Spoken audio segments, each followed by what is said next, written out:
Galloway, and the mother of all talk shows. Welcome to the Open University of the Airwaves with George Galloway. China, for which I'm bound, is on his mind. That is for sure. The bully has been faced down, and China holds all the cards. And Boris Johnson unmasked as a corrupt item, as he is revealed in The Guardian, no less, to have accepted a secret £1 million bribe to take his donor, a weapons manufacturer, with him to Ukraine. Now we know why Boris Johnson went to Ukraine to keep the war going. And Israel may have stopped, for the moment, firing in Gaza, but the death squads that they have armed and fosters are still doing their dirty work. It's all coming up here on the Mother of All Talk Show. Stay tuned. Curious about our curriculum? Have something to say? Then call us now to join the debate on the Mother of All Talk Shows, the only education you can get for free.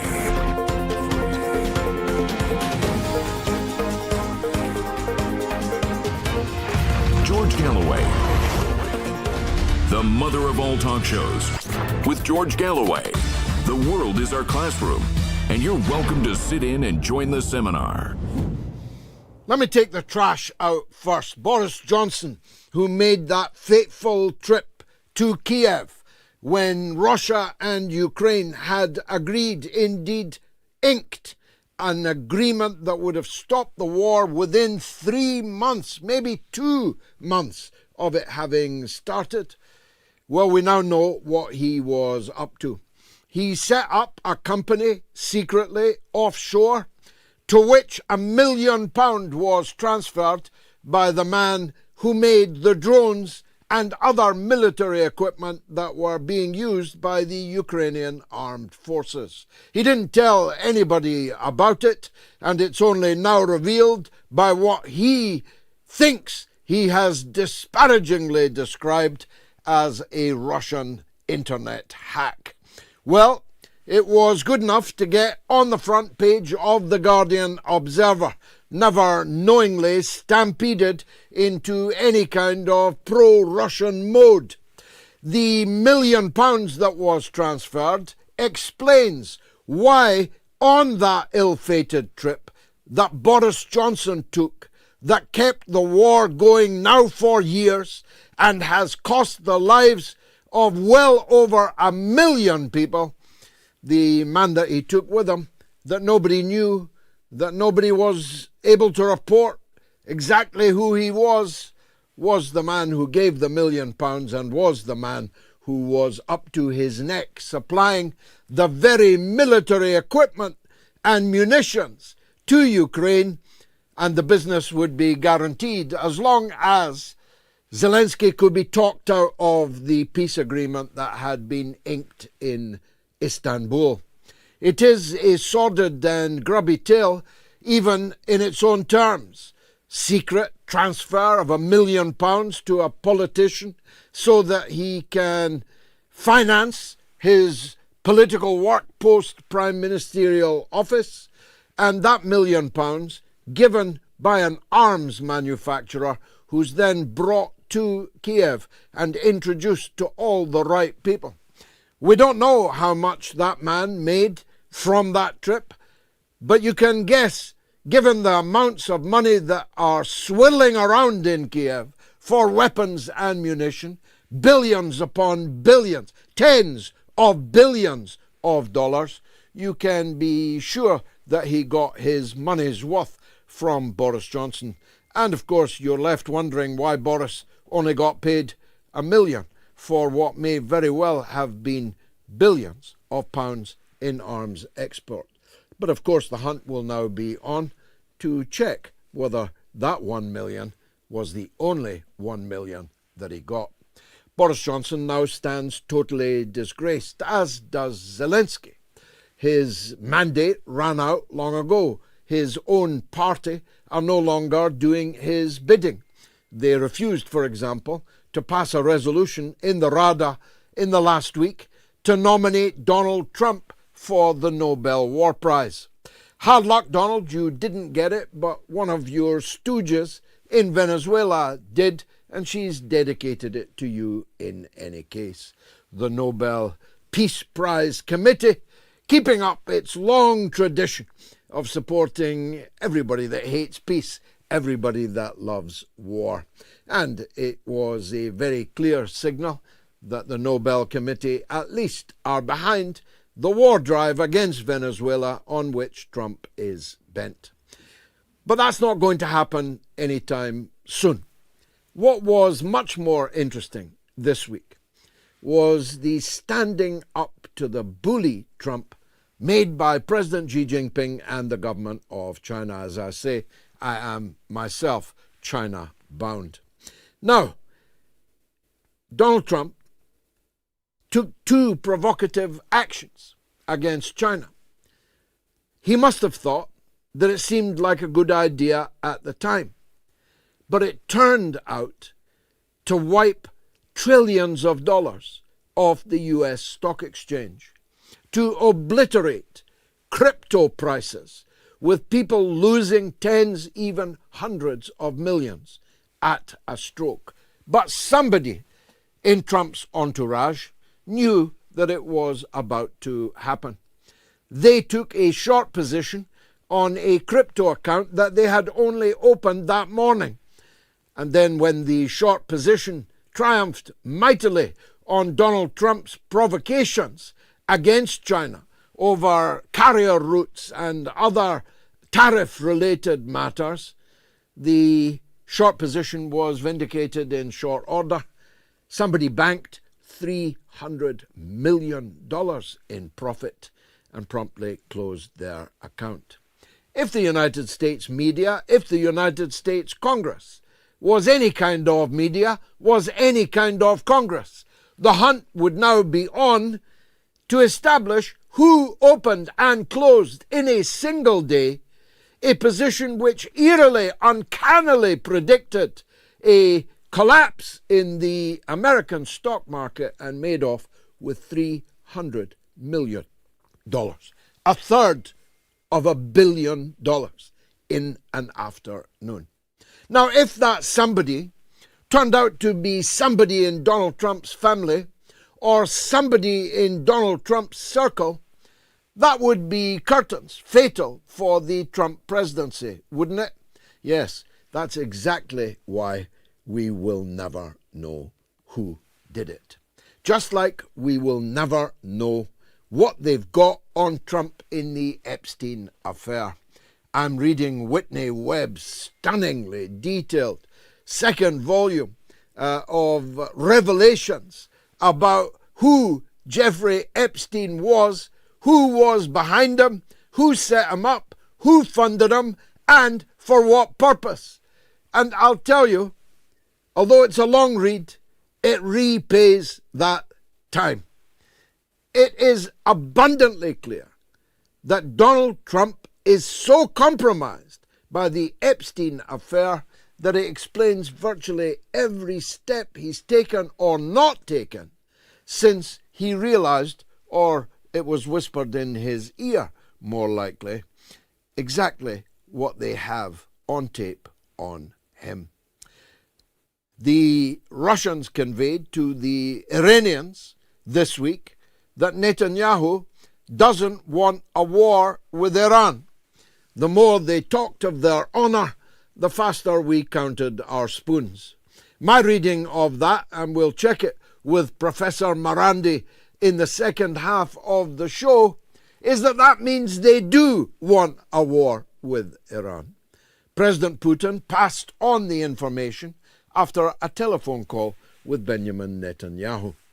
Benjamin Netanyahu's tea is almost out, as we say in Scotland.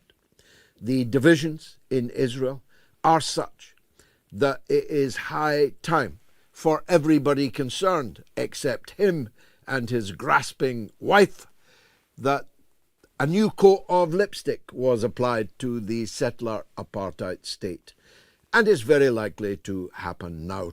Trump has just too much invested in his so-called peace plan in Gaza to allow Netanyahu to wreck it, at least in the very near future. There was a meeting scheduled for this evening in Sharm el-Sheikh, where Muslim leaders and Arab leaders and American mediators were due to gather. They were to put flesh on the bones of Trump's peace plan, or roulette tables on the floors of the casinos of the Gazariviera, which we're told is to emerge on the bones, on the blood of the martyred there.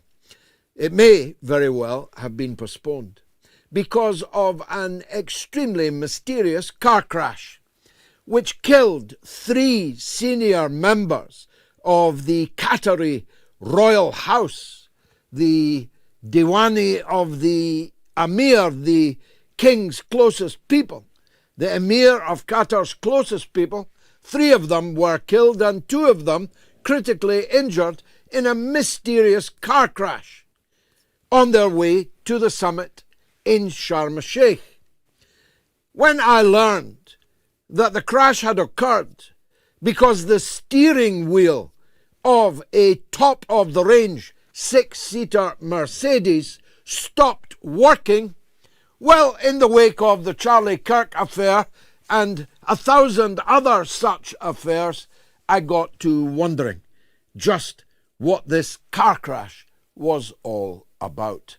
We'll hear more again from Professor Marandi about that later in the show. Now, back to the drawing board of Gaza. The Italian Prime Minister Meloni has just savaged the British Prime Minister, at least at the time of the broadcast, for his wrecking role in several international matters, but she was referring in particular to Gaza. She was contradicting his implied claim that he had played any kind of role at all and in bringing about a ceasefire and an exchange of captives on the Israel-Palestine front. And, very importantly, she denounced Starmer for forcing his mentor, Tony Blair, into the ugly picture of the Trump-Kushner plan. I'm not sure that it's going to work out for Tony.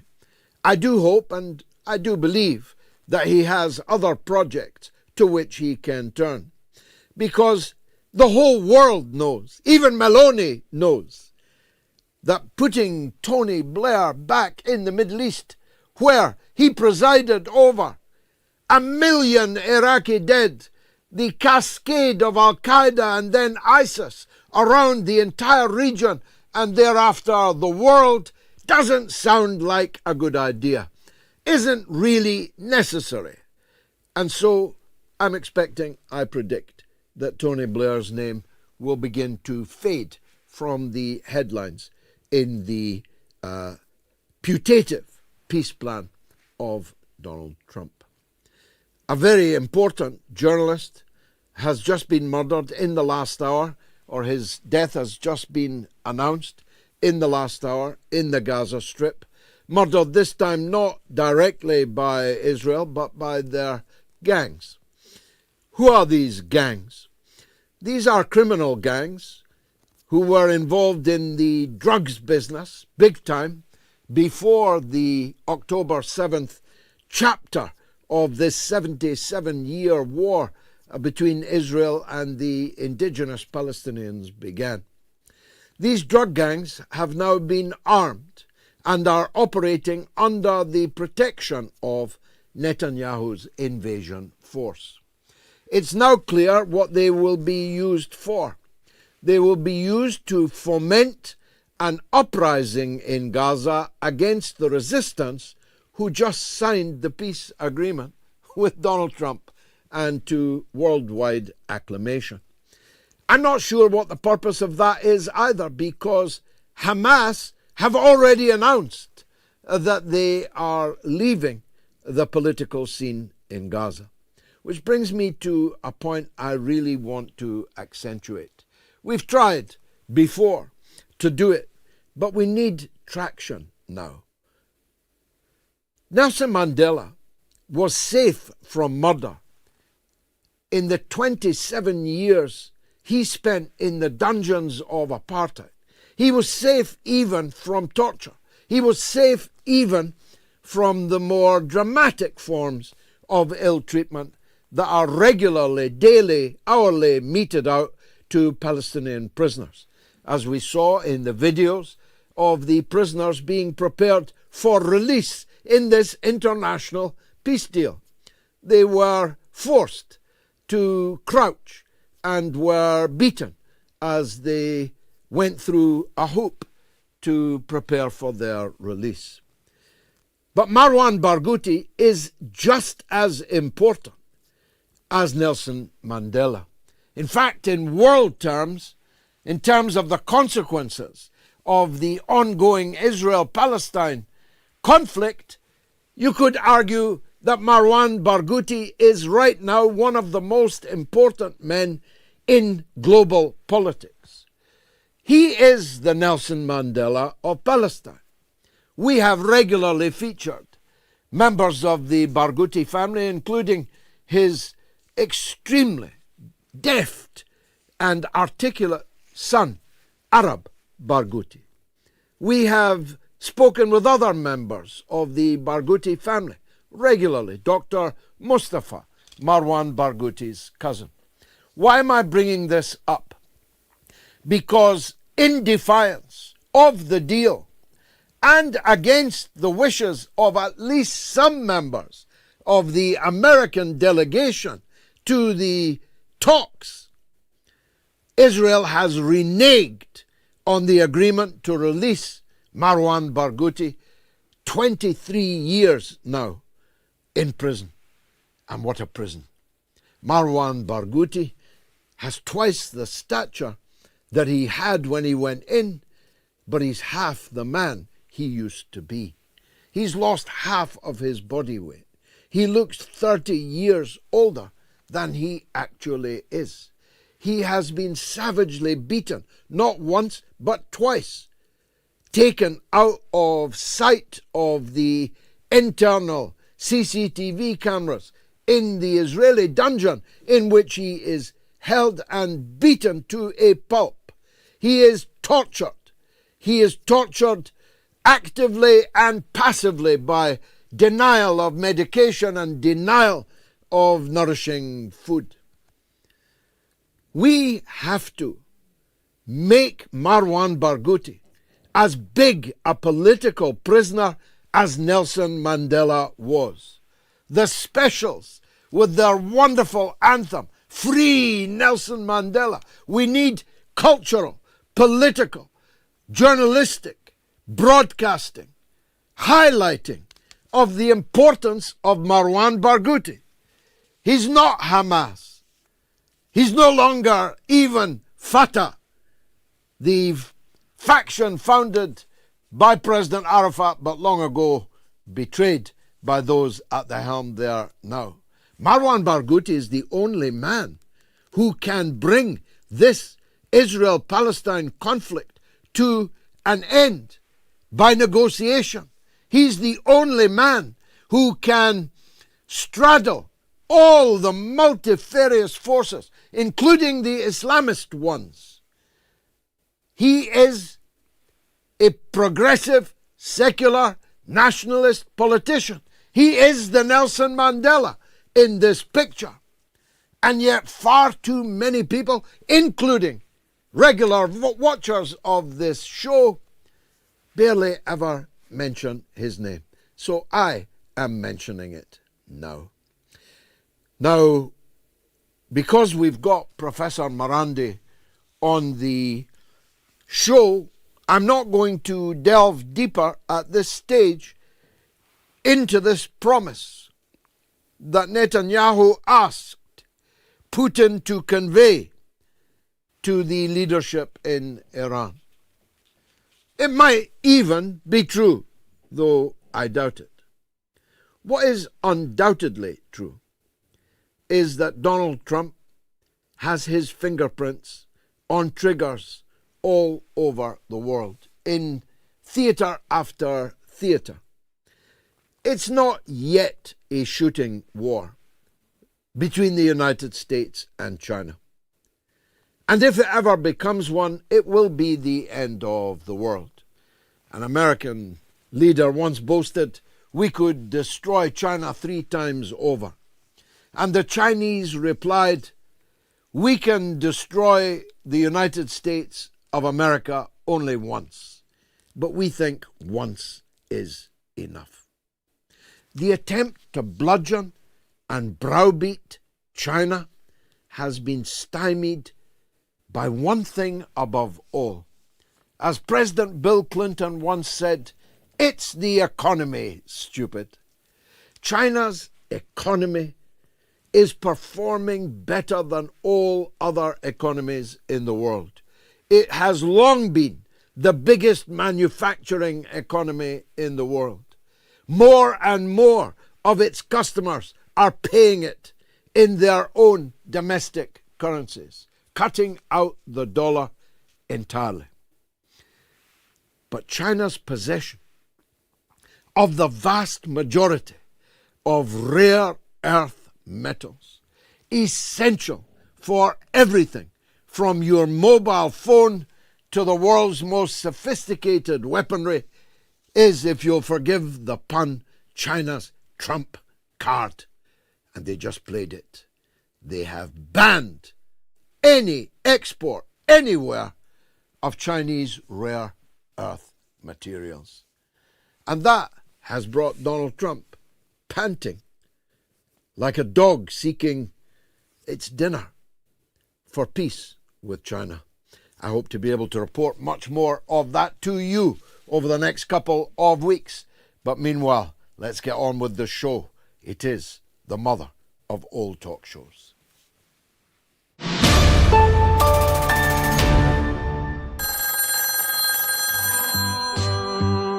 There's a legend on the line in Oklahoma. It's May on Trump. Welcome back, May. Trump is using a magic 8-ball to make his decisions. He apparently has completely lost whatever mind he had to begin with. This is just ridiculous. Does he really think anyone's going to believe that? I'm here to say, and I'm here to join you and everybody else, the emperor has no clothes on. He's as naked as they come. And unfortunately, I'm pretty sure he got naked with some young people. And that is why he so desperately is trying to kill this whole Epstein thing. And he's just making it worse. I'm wondering when Donald Trump knew that he was implicated in these Epstein files and what it was that he knew. That's the big question, because he wouldn't have been banging the Epstein drum all this time and then suddenly to pull the rug. That tells me that it was a late decision, that someone came late to Trump to say, you know, you really don't want to be doing that.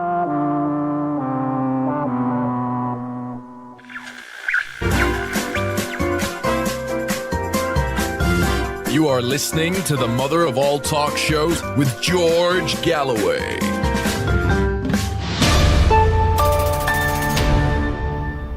Okay, here's the poll for tonight.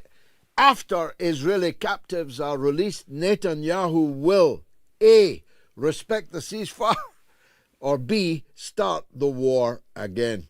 It's pretty overwhelming, and it's a huge vote. I mean, 27,000 people have already voted in this poll. Let's make it a very big one indeed. Once again, X is the only place where Netanyahu has any support at all. All the other portals are overwhelmingly of the view that he will start the war again. If you want to call the show, then the numbers are this. Toll free in the US and Canada, +1 844 944 3344. Free of charge in Britain and Ireland, 0808 196 5522. And the worldwide number, 0044 203 966 2625. 5. Now, I forgot to say, you can vote on my Telegram channel, t.me/George Galloway. Do follow me on that channel anyway. On my X, on the YouTube community poll, on the YouTube stream, or if you're one of the creme de la creme, the vanguard, the front rank, on my Patreon following. That's patreon.com/George Galloway. Now, one of the things that has changed is that Britain has a new Home Secretary. And she's determined, because she's a Muslim who used to go on Palestine demonstrations, I'm not making this up, she's determined to be the hammer of Palestine demonstrations. Indeed, the hammer of anything that gives support in any way to the Palestinian people. And one of the ways that the British government is doing it is by witch hunting government employees, in the case of my first guest this evening of the National Health Service, witch hunting them, trying to drive them out of the profession altogether. Dr. Rahmeh Aladwan,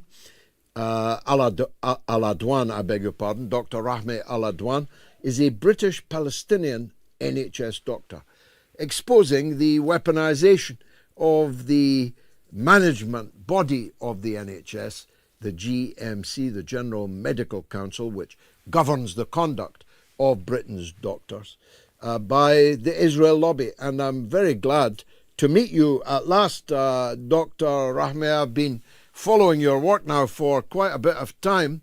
Why don't you tell the viewers, first of all, where you are working, what you've been doing, and what they are now doing to you? Thank you for having me, George. Thank you to everyone who's watching. So, yeah, I've been working as a doctor in the NHS for 7 years. I've not had any complaints. I've never made an error, never hurt anyone, never caused any harm to a patient. But for the past 2 years, there's been a campaign by the pro-Israel lobby in the UK to have me punished for my activism on Palestine. And it has escalated from doxing to being smeared in the press, and now it culminated to a referral to the MPTS, the Medical Practitioners Tribunal Service. So my own medical regulator, the GMC, referred me to the tribunal after a second investigation, after I won the first one that took 9 months. And that was on the 25th of September. And I came out of that victorious. I defended a bundle of 450 complaints. It wasn't complaints, it was a bundle of 450. There was several complaints in there, but it was basically all of my online posts about the genocide, about Zionism, which I call Jewish supremacy. And since then, since I won, there has been an even more vicious attack. It's actually something I never pictured. And I was telling my friend and good comrade yesterday, it's something I actually wouldn't wish on anybody. There's been over 40 articles in the press smearing me and defaming me. And also the health secretary, wesstreeting, made unfounded comments about the outcome of the tribunal. Obviously, streeting is funded by the Israel lobby. And what he did was a breach, really, of our judicial system. This is an independent body. This was a panel that heard me, and they made their decision not to suspend me and not to put any orders on any conditions on my practice. So for an MP to make comments about it is actually quite concerning, but it's gone a step further because streeting is now threatening to pass legislation that would mean that anybody who's accused of quote-unquote anti-Semitism, I don't call it anti-Semitism, I'm Palestinian, I'm a Semite, we are the Semites, okay? So if it's anti-Jewish hatred, which obviously I wasn't found to be executing, it is that he's bypassing he's bypassing our regulators and even the tribunal service, and he will suspend us straight away and make us guilty until proven innocent. If you heard me what I said at the beginning, that I had a previous investigation that ran 9 months, and after that, those 9 months, and after my response to the GMC, they said there was no issue, and that was UK Lawyers for Israel, another lobby group, and so that would have meant that I would have not been able to work. I wouldn't have my license or any income for 9 months, and then I would be found innocent. That's what he's trying to do, and I think it should be extremely worrying for every single doctor in the UK and every single British citizen. This is a breach of our basic human rights, of our centuries-long rule of law. That's what streeting is trying to jeopardize. Well, wesstreeting, for the global audience, is not just an MP, he's not just any minister. He is the health secretary in charge of the NHS, which employs 1 million people in the country. But more than that, he is the anointed successor to Keir Starmer. He is running to be Prime Minister. He's Tony Blair's candidate to be Prime Minister. Starmer only got the gig because streeting was regarded at that time as too young to go in. Now, since he was a boy, he has been a tool of the Israel lobby. He was plucked, you might say, from student politics, like virtually all of his generation of Labour students, and he is a zealot, a fanatic of Israel. So the moves that he's making against you are a signal to those who don't like the fact that Starmer was forced to recognize the so-called state of Palestine. What he's signaling is, I'm still your man, and I'm going to witch hunt anybody who you consider to be an enemy. Now, Doctor, I just saw tweets issued by another doctor, a pro-Israel doctor, who showed a picture of a wardrobe with a resistance fighter's outfit hanging, a journalist's outfit hanging, and a doctor's outfit hanging. And this woman said, some people don't know what to wear to work in the morning. A very clear, unambiguous accusation that doctors in Palestine are terrorists and that journalists in Gaza are terrorists. Will she be in trouble for that tweet? She's been reported, and I believe it's gone over 100 complaints to the General Medical Council. That tweet that Liz Lightstone, who works at UCL, she's a Jewish doctor and she's a supporter of Israel, that tweet manufactures consent for the murder of Palestinian doctors and journalists. And we have seen our colleagues in Palestine, over 1,900 medics have been murdered by the IOF. Over 260 journalists have been murdered. And just an hour ago, we heard the news of Saleh al-Jafarawi, who is very dear to us. And he's had a target on his back, just like Anas al-Sharif had. In fact, there was a tweet where Eddie Cohen from the IOF sent to Saleh saying, "Have you not been martyred yet?" And that just came up on my phone. So when I heard the news, so there's been reports, there's been complaints against this particular doctor, and the General Medical Council has not deemed that she's done anything even worth opening an investigation about. So there is, the way that I've explained this is that it's not a double standard. This is exactly what I say and what they want to persecute me for saying. This is Jewish supremacy. My colleague that I worked with at the Whittington Hospital last year, who lied up to the Daily Mail about me, who went to my seniors to complain about my necklace that was a map of Palestine that I'd been wearing even before October 7, and who called the police to say that I am doxing her when I defended myself against the Daily Mail article. She is also a Jewish doctor, and I reported her. I complained to the GMC about her because I went into the staff room one time basically in tears over a Palestinian patient who had been ran over by a tank. And I do trauma and orthopedics, and he had a cast on. And she looked at me, and I told her, oh, I'm just really upset because of this. And I showed her the picture, and she said, too bad. And then turned around and continued working. So the reporting me to the police, the lying about me to the Daily Mail, as well as the lack of empathy to a patient that could have been ours, since we're trauma and orthopedics doctors, did not meet the criteria or the threshold for the General Medical Council to even open an investigation. Yet here I am, a second investigation and a second hearing. This is a double jeopardy. This has never happened before in the history of the General Medical Council that I know of, or that my solicitors and barrister know of. So this is huge. This is a complete attack on our freedom of speech and expression. And this is changing the laws for a specific group of people.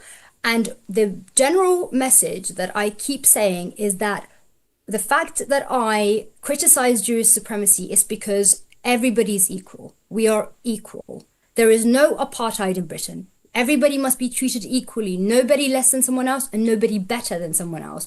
But as you can see, those examples we've given today clearly highlight that there is a hierarchy in the GMC with our Israel-funded health secretary and MPs, and with our institutions. And I think, it's really important that we stand against this. That's why we have a group in the movement called Healthcare Workers Against Censorship.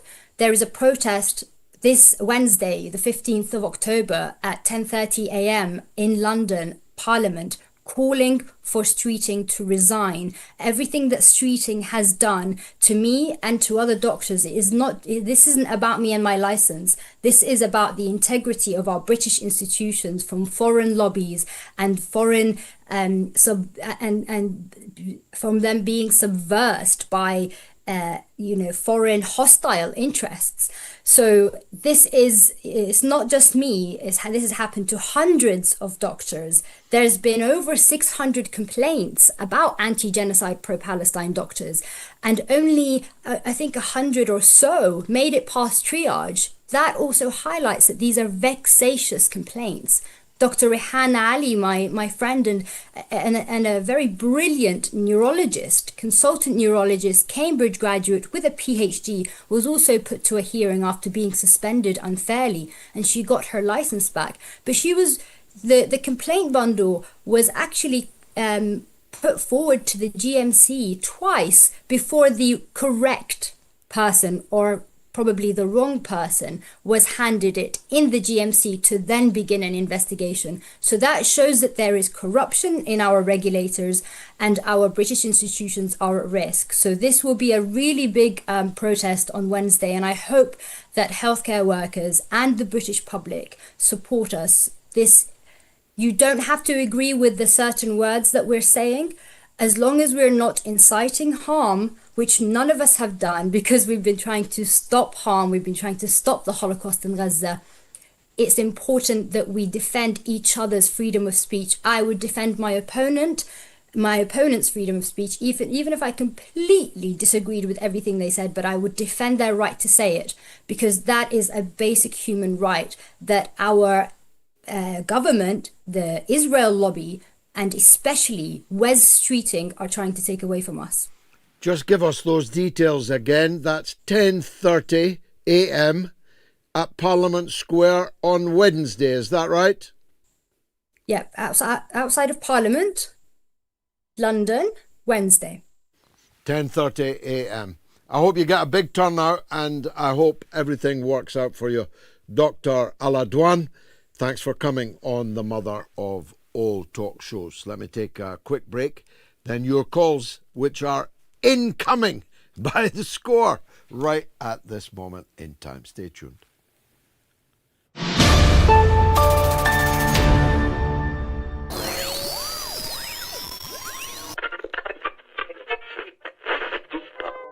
We interrupt this program to bring you a special announcement. A big thank you to all our wonderful listeners, as the Mother of All Talk Shows podcast is now one of the most listened to political podcasts in the entire world. We are the #1 English-speaking political podcast in the Middle East, and in the last year alone have charted in the top 10 in podcast land in Pakistan, Russia, and China. Like, rate, and subscribe to the Moats podcast on Spotify, Apple Podcasts, or wherever you listen to your podcasts to be a part of the fastest rising independent news show in the world.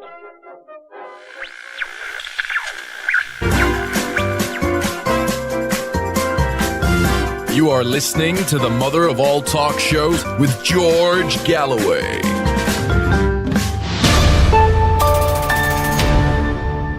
Let's go straight to the phone lines. Mohammed is in England, in Loughborough, on Israel and Barghouti. Mohammed, welcome. What would you like to say? Hello, Mr. Galloway. It's an honour to be talking to you. Thank you, sir. I wanted to actually talk about the interview that Piers Morgan had with the Green Party leader yesterday. And I was listening to it, and he started good, pro-Palestine and all of that. And then, he'll say something like, women can have penises, and it just destroys, his credibility. And, I feel like Piers, I'm sure you're very familiar with him, it's a tactic. He just destroys this guy's credibility. People are he's off his rockers, you know what I'm saying? Well, of course, there are people that believe that. Keir Starmer believes that, and David Lammy believes that a man can have a cervix. So there are such people around. I didn't see the interview, and the only clips I've seen were when he did very well, I thought, on the issue of Palestine. So it's only fair to point that out. But Zach Polanski, the leader of the UK Green Party, elected on a landslide, well, let's just say he's on a journey. When Jeremy Corbyn was running to be Prime Minister of Britain, Zach Polanski, I don't know if he was then a Liberal Democrat or he had already joined the Green Party, because he's been across the spectrum. He said, I could never vote for Jeremy Corbyn because I'm a European Jew. In other words, accusing Jeremy Corbyn of anti-Semitism and of Europhobia, neither of which, of course, was or is true. So I'm glad if he has recanted those kind of views, and if he is on a journey, I hope it takes him to a place where a recognition of what a woman is gradually dawns. I mean, he's not unfamiliar with women. He used to be a hypnotherapist who claimed that he could increase women's bust sizes if they would only come to him for hypnotherapy. Again, he's on a journey. Maybe he's left all of these things behind. But if he is on that journey, I hope he finds common sense that a woman is an adult human female, that only a woman is a woman, that a man cannot become a woman, that a woman cannot have a penis, and that a man cannot have a cervix. It's not that I am against trans people, far from it, as at least 2 trans people could testify. It's that I will not allow women's rights to be taken away from them, to pacify a lobby, most of whom are not trans people. I mean, Zach Polanski is not trans, but he is proselytizing for trans people to the extent that he threatens the safety and the hard-won rights of actual women. And I can't go along with that, and it doesn't sound like you can either. I'm for rights for everybody, for lesbian rights, gay rights, bisexual rights, and trans rights. But I'm not for giving people rights that take rights away from others. And women fought hard for many of the rights that they have, perhaps all of them. And they cannot be given away cheaply to please a lobby, a very small lobby at that, that seems to have captured the political system in Britain and other Western countries, and particularly seems to have captured people who call themselves left. Thanks, Mohammed. Some comments now. You can scan the QR code, by the way, on the screen now, and leave a comment on if you're watching on the YouTube stream. As Anthony Aguilar says, love you, George.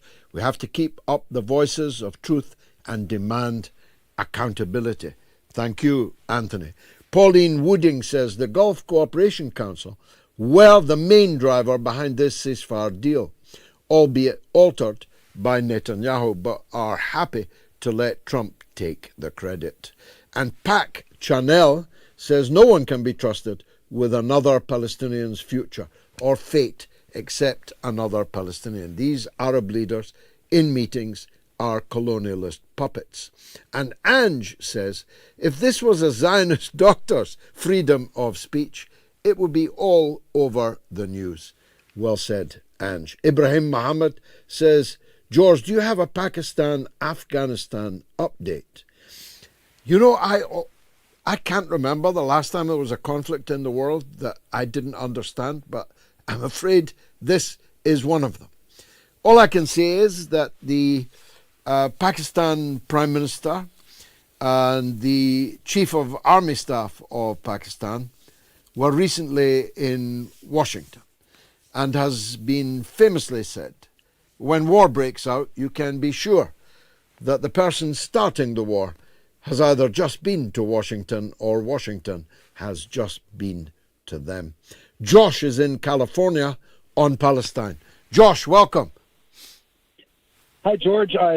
First of all, I wanted to offer my condolences on you becoming the next victim of the war on terror, which, of course, has its roots in McCarthyism, which has its roots in segregation. And as anybody who was the victim of segregation could tell you, you're next. You just don't know it yet. Yeah, good point. And I'm very sorry for the kind of violation that kind of treatment. Well, the irony is I'm looking forward to being in China, where I won't suffer that kind of harassment. How ironic is that? Quite ironic. And to that effect, you know, I'll transition into the discussion of Palestine. You know, it is becoming quite apparent that that nobody is really willing to accept, especially from America, anything less than America demanded from the people who were its colonizers. And that is, really, good point.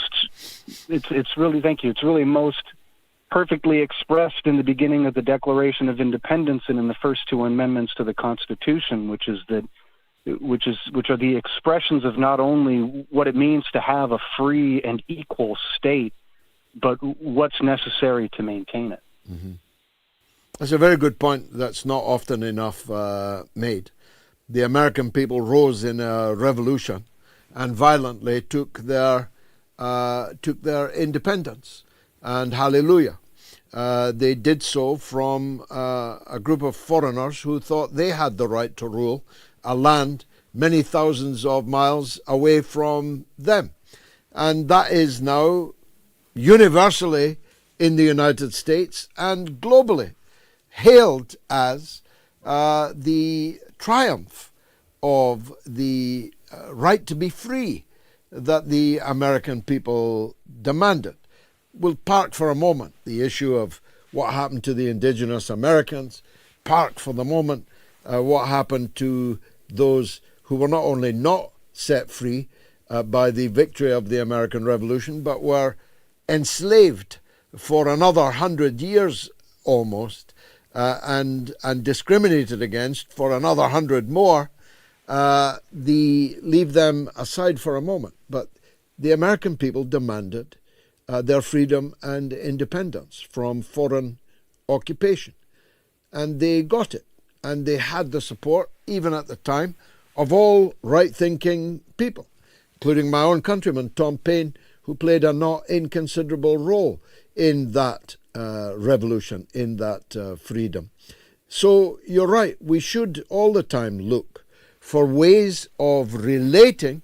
I try to do it, for example, on the issue of resistance. I wrote a counterfactual history of the Second World War. First two parts are already out, and a third part still to come.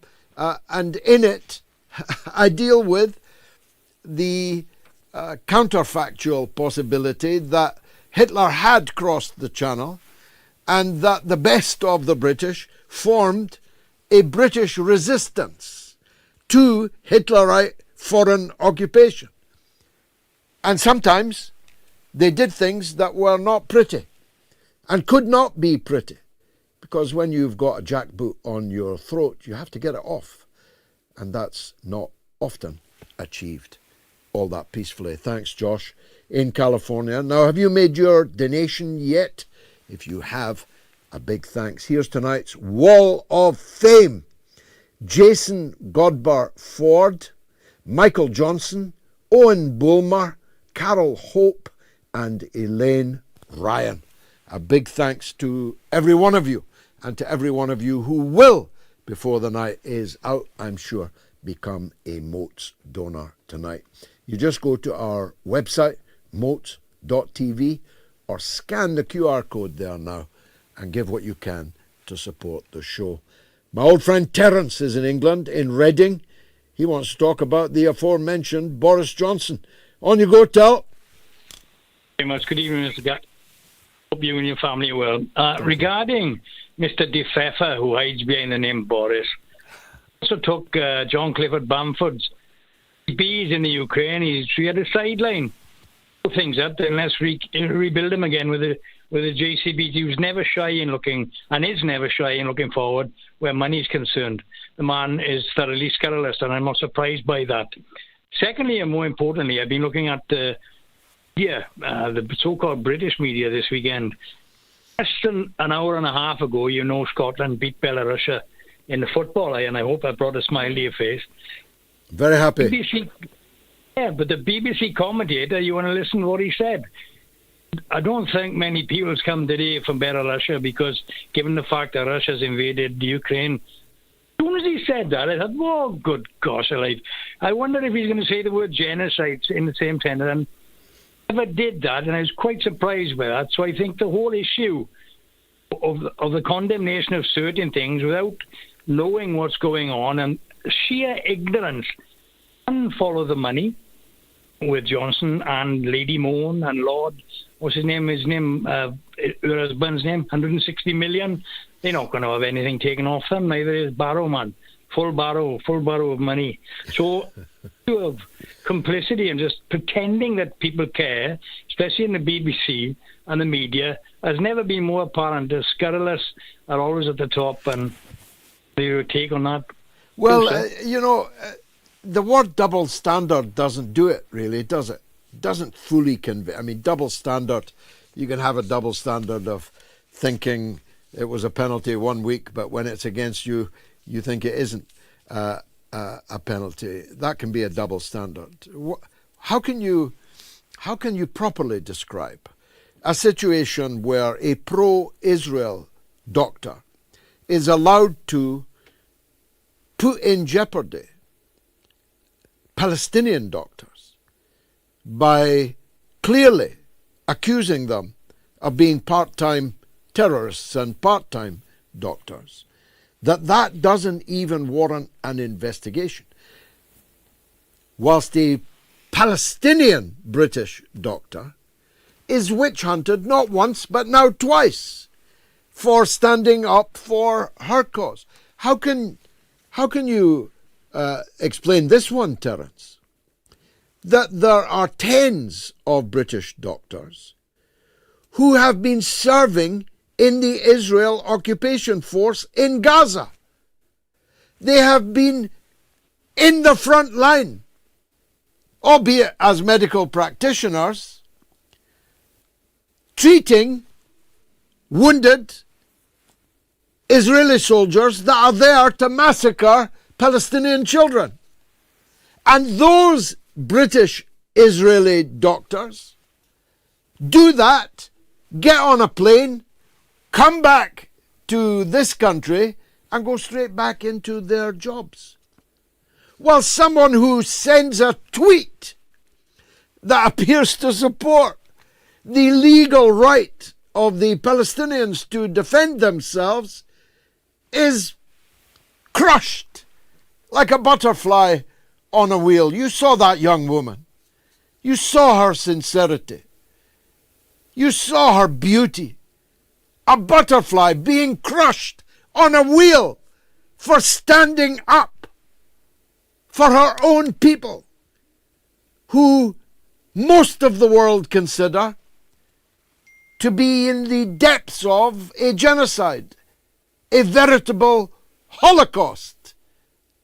I mean, what kind of doctor would she be if she was not moved by the scenes, not least of the massacre of other doctors and nurses in every single hospital and clinic in Gaza, including, I've just remembered, though most people have forgotten, the murder of thousands of embryos who would otherwise have been other people's children in the deliberate destruction of an embryo clinic in Gaza, way right back near the beginning of this phase of the conflict. They deliberately destroyed by bomb thousands of IVF embryos just because those embryos would one day, God willing, have become Palestinian children. Thank you, Terence. Now, let me bring you up to date before the hour on how the podcast has flown this week. We are in the top 10 in Kenya, Croatia, Oman, and Bulgaria this week for politics podcasts. We're in the top 30 in Lebanon, South Africa, Hong Kong, and Peru. You can download the Moats podcast by scanning the QR code on your screen now. Let me squeeze one more call in before the break. Juan is in Italy on Trump and the Nobel Peace Prize. Go ahead, Juan. Well, George, thank you for having me. It's my pleasure, man. I listened to you for a long time now. It's been years. Thank you. And,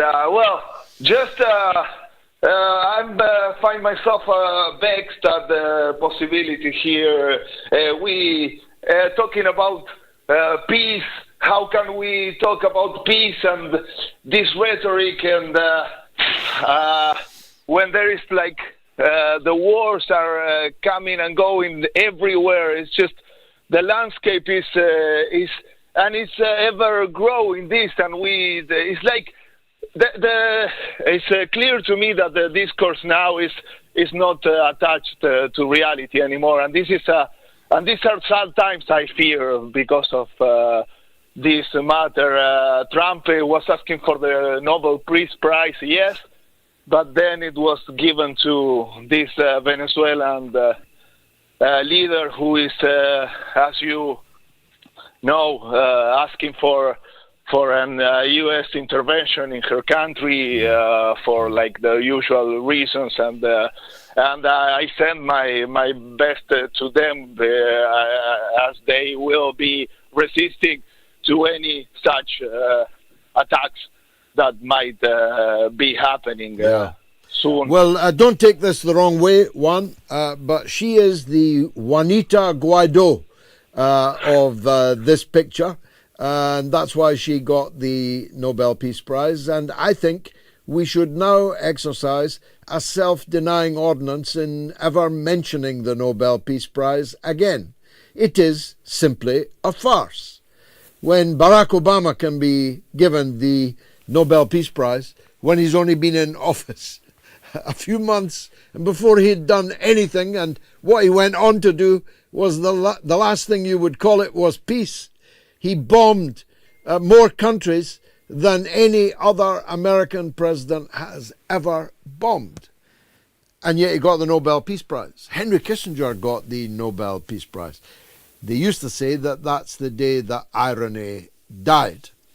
So we should ignore this Peace Prize because it's quite obviously merely an adjunct, a device of the imperialist system to reward those who've either achieved regime change for the empire or whom they're hoping to help achieve regime change for the empire. I don't myself believe that Trump will full frontal try to invade Venezuela, because I think he knows, as I know, that that could turn out to be a very, very expensive business indeed. It seems to me they're heading for Guyana.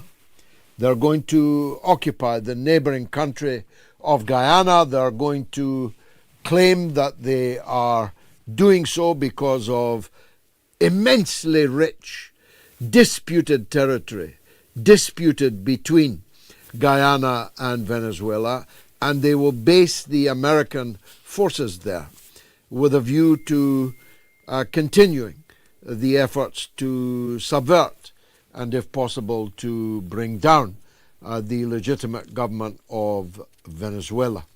I hope that I won't be proven wrong, and that Trump, having posed as the peace president in order to fail to get the Nobel Peace Prize, now declares himself the war president and goes in with all guns blazing. I hope that for two reasons. First of all, because I love the Venezuelan people, but secondly, because I love the American people. And I promise you, there will be an awful lot of Americans going back home in boxes if Trump invades Venezuela. Let's go to California, where Dave wants to talk about that very subject. Dave, welcome. Hey, how you doing, George? Good, sir. Good. Best to you and your beautiful mama. Thank now, you. This is what I got to say. I work on a port here in California. All of the drugs we get coming through here that we catch, we don't catch them all, but we catch a lot of them, and they're all coming from Ecuador and El Salvador. I got a friend that works over in Texas. He says he doesn't see hardly anything coming from Venezuela. If it does, it's coming from Venezuela to another place into there, but he don't see it. So everything that's going on right now is coming. I don't know what Trump is talking about. Venezuela, unless he just wants to steal the oil. Yeah, I think it's nothing to do with drugs and everything to do with oil and everything to do with the dignity and independence of Venezuela. They don't want big, potentially rich, potentially powerful Latin American countries to insist on making their own way in the world, supporting Palestine when they should be supporting Israel. For example, having relations with Russia, with China, with Iran, rather than relations only with approved relations approved by Donald Trump. So no sensible person believes that Nicolas Maduro is a drug dealer. That's just the most preposterous allegation you could possibly make. As you said, virtually none of the drugs coming into the United States even come from Venezuela. Never mind come from Maduro. They come from countries where American puppet leaders are in power, like Ecuador. So it's so transparently ridiculous that it's amazing that journalists can bear to humiliate themselves by repeating that canard. And I noticed that some of them try to do so. They try to couch it in a language which is about the increasingly authoritarian government in Venezuela. Well, as I often said, Hugo Chavez was the most elected politician in the entire world. He won more elections and more referenda than any other prime minister, president, leader of any country, anywhere, at any time. But they still called him authoritarian, even though Jimmy Carter, no less, described Venezuelan elections as pristine, perfect. His words, not mine. Many thanks, Dave. Let me take a quick break because waiting in the wings is everyone's favourite Iranian, Professor Seyed Marandi, Professor of English Literature and Orientalism at the University of Tehran. Stay tuned.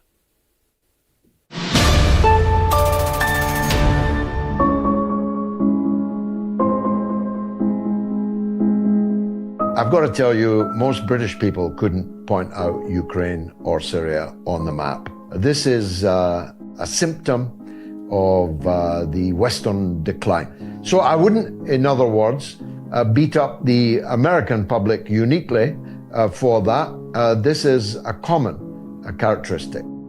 4 million people watched Moats. That's a truly astounding number of people.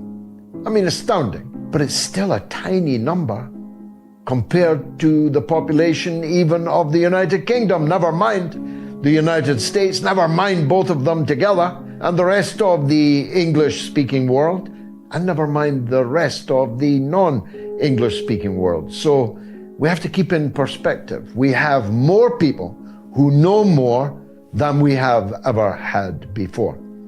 But we have a huge number of people who, I'm sorry to say, are mere sheep, who give life's blood if necessary, who give their sustenance financially, and who bray when asked, and dutifully get on board the truck taking them to the abattoir. But it seems to me, given the unique horror of 9/11, the impact of 9/11 on the American psyche, that the very organization that the US government says carried out the 9/11 mass murder of thousands of American citizens is the same Al-Qaeda that American weapons, money, diplomatic cover, and endless propaganda was used to put into power in Damascus. Now, as a contradiction, that is as sharp as it's possible to get as a contradiction. And we must do more to proselytize for that.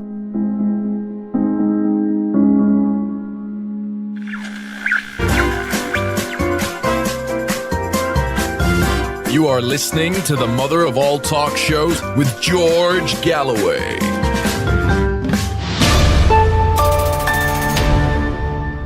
Well, almost 30,000 people have voted in the poll. After the Israeli captives are released, Netanyahu will A, respect the ceasefire, or B, start the war again. And I'm afraid to say it is an overwhelming poll. So the only thing that needs to be done is to make it the biggest poll possible so that the representative nature of that point of view is properly and truly established. Now, Professor Seyed Marandi may or may not have been reassured by Netanyahu's message to the Iranian leadership conveyed by President Putin on Friday. Let's find out. Professor Marandi, welcome back to the show. It's always an honor to have you with us. Are you feeling more relaxed now that Mr. Netanyahu has made his intentions of peace with Iran plain, at least to Putin? Well, George, it's a great honor being on your show, and I think you know the answer as well as I, if not much better. Anything that Netanyahu says basically means we should be expecting the opposite. And the only problem that this causes for Netanyahu is that if he does launch an attack, it will anger the Russians. And I think the reason why President Putin announced what Netanyahu said was to make it more costly for Netanyahu to carry out an attack. But it's also possible that instead of attacking Iran, he could attack Lebanon, because we saw heavy airstrikes against the people of Lebanon the night before last. Every day we're seeing murders being carried out across southern Lebanon and central Lebanon. And of course, the Western media is silent. Western governments are silent because they're all complicit, even though they are ceasefire guarantors in Lebanon, but they allow the Israelis to do whatever they want. So whether or not the Israeli regime is planning to carry out an attack on Iran, the Iranians are preparing themselves. And I can say with confidence that Iran is more prepared today than it was a couple of months ago. And if the Israeli regime strikes, the Iranians are going to strike back much harder. Well, there was a certain panic, actually, in Tel Aviv. A rumor seemed to take hold. And I saw a member of the Knesset, a very high-ranking one, talking about it in a press conference just the other day.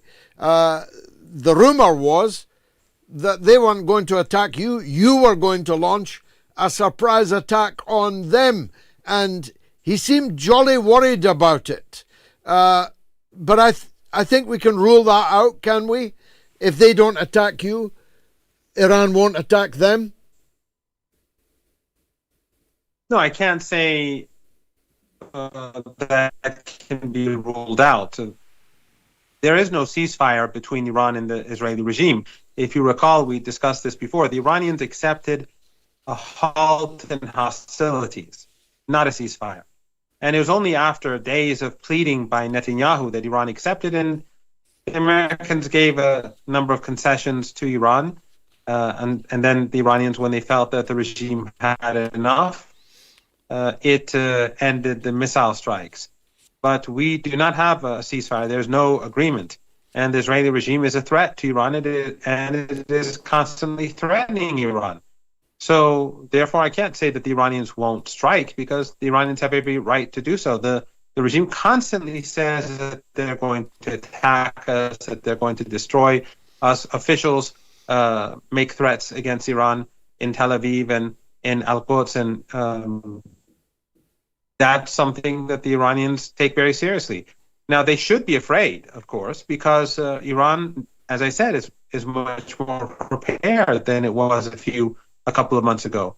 Iran's missile capabilities are much more effective, and they are prepared to hit very hard, from my understanding. And the regime last time round, they were hit by very heavy missiles, and the destruction is just has been gradually coming out.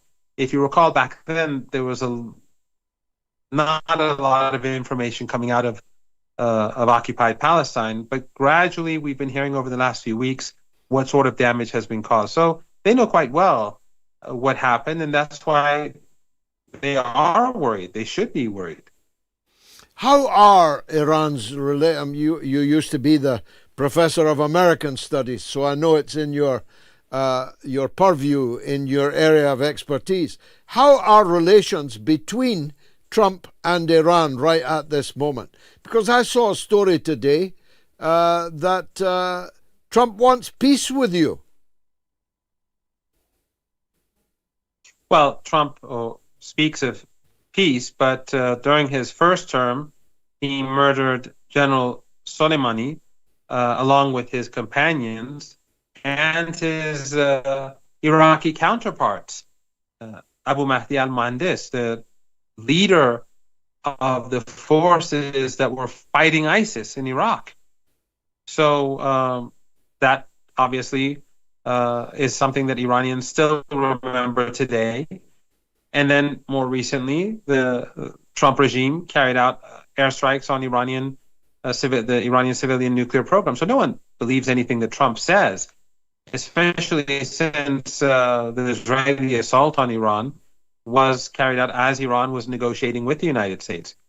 So relations are as poor as they can get.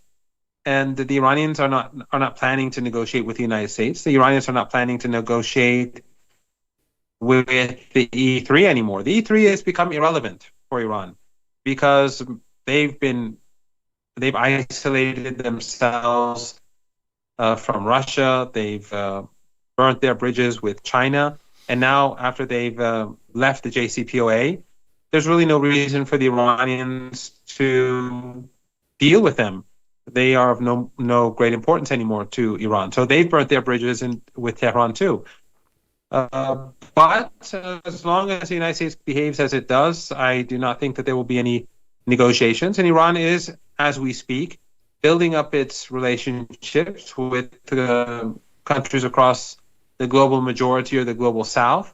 And as we saw in Beijing, as the Iranian relationship with China and with Russia as well has improved significantly. There have been lots of agreements, but with both countries. President Putin and President Pezeshkian had a very long meeting in China, and the Iranians have had good meetings with the Chinese as well. So the relationships are evolving. The United States is marginalizing itself by antagonizing literally everyone. So I think that in the long run, things are looking good for Iran. In the short run, it's going to continue to be difficult with the sanctions and the harassment and the potential strikes by the Israeli regime.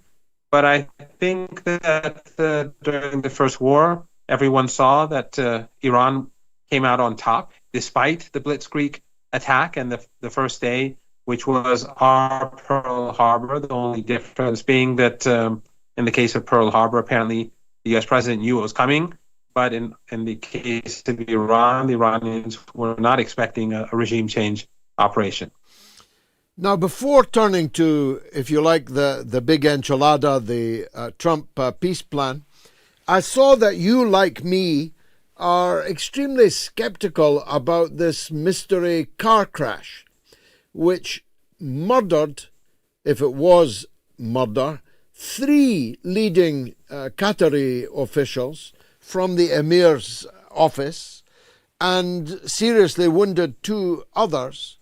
And when I saw that it was a top-of-the-range Mercedes-Benz, almost certainly escorted along the road, along the highway, that it crashed because its steering wheel ceased to function.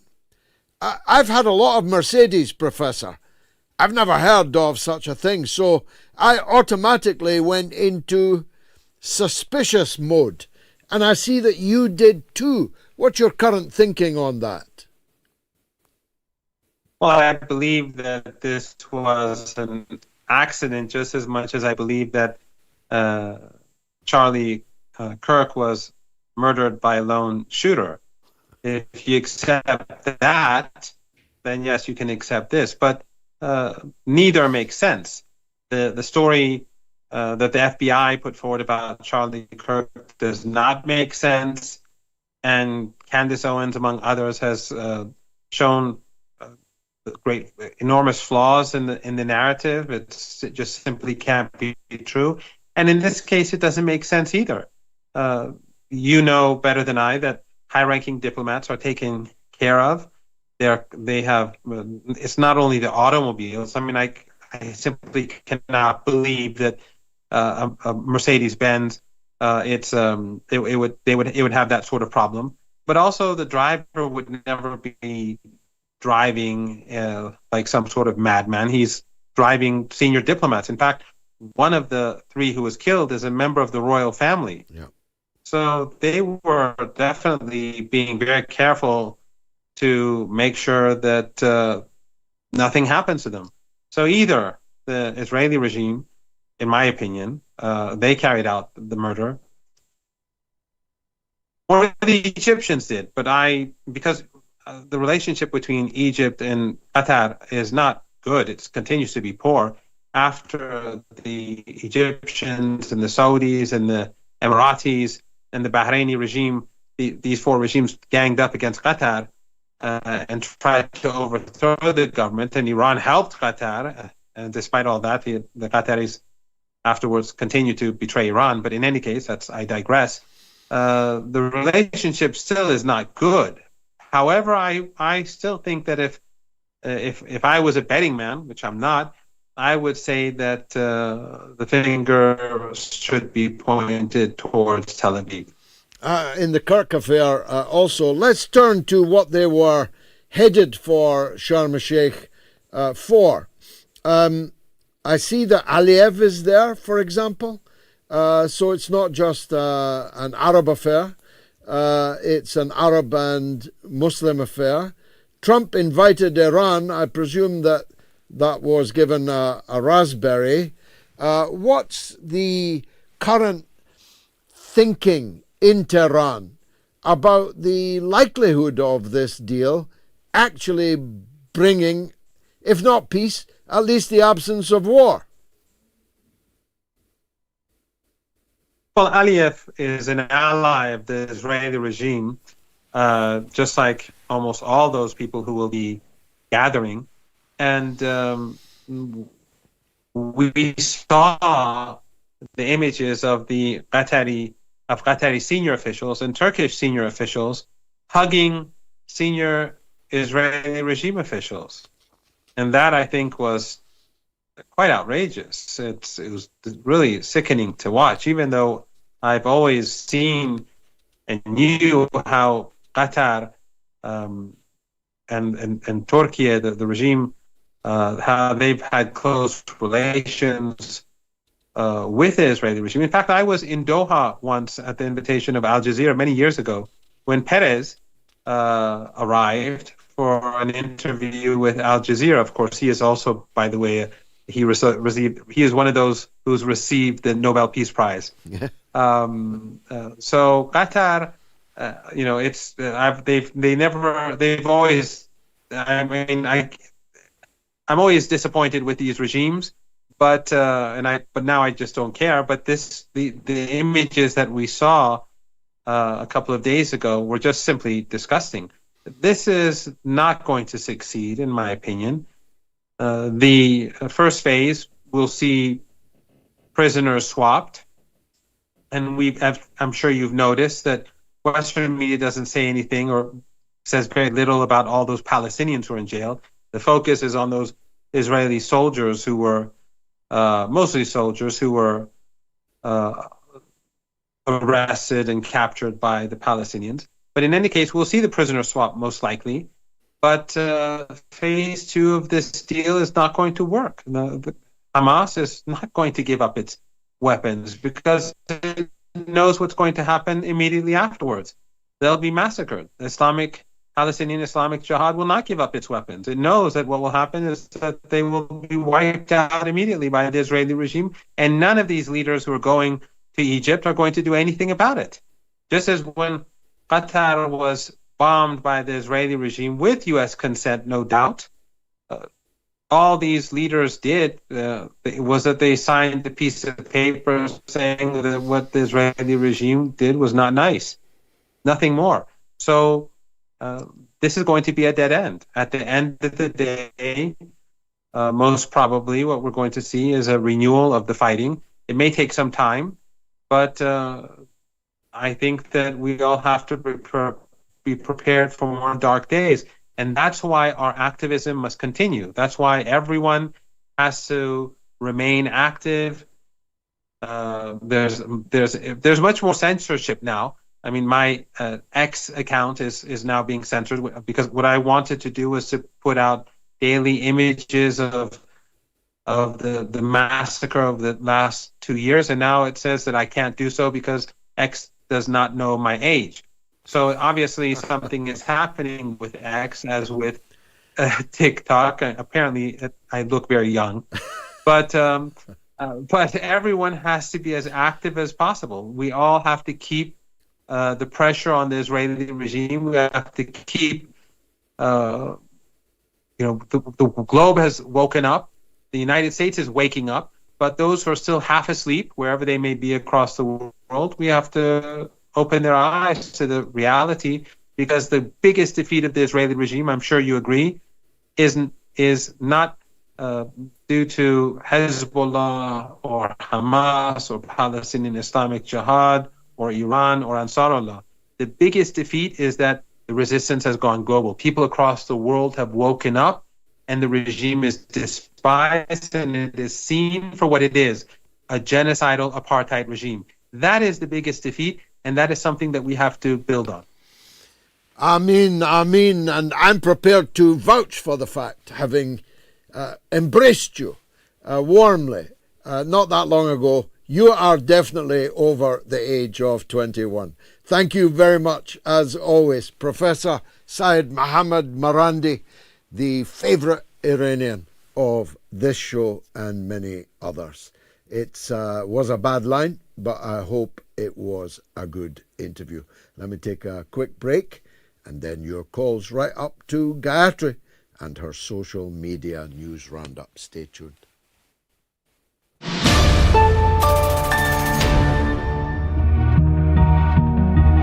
On the line is a legend.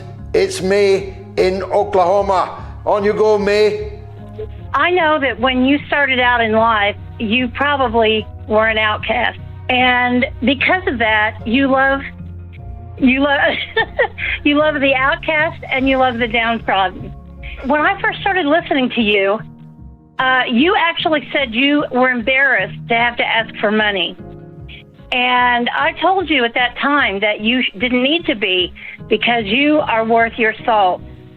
Now you have Moats TV, and I hope you have no shame asking for money to support, because I believe you're finally coming into your own and understanding how very, very important you are to many, many people all over the world, millions, I'm sure. And you also ask not only for their support, for their understanding, and you help motivate us to take action. I know you motivate me. And now you're being recognized all over the world. And I want you to remember, on those days when you just feel like you don't know how you can do it anymore, because we all feel that way. We see the pictures, we see the videos, we hear the news reports. You know, we Americans hear about shootings, and we all just despair sometimes. But I want you on those days to remember, number one, how far you've come from your beginnings. And number two, how far you brought other people along with you. Because you are bringing other people along with you. And you well, that's the most important thing, May. I have to stop you. You're going to make me cry. But the most important thing is the people I'm bringing with me.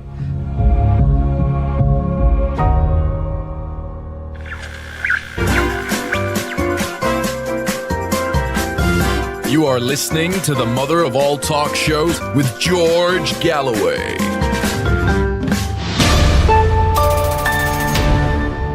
30,000 votes in on our poll.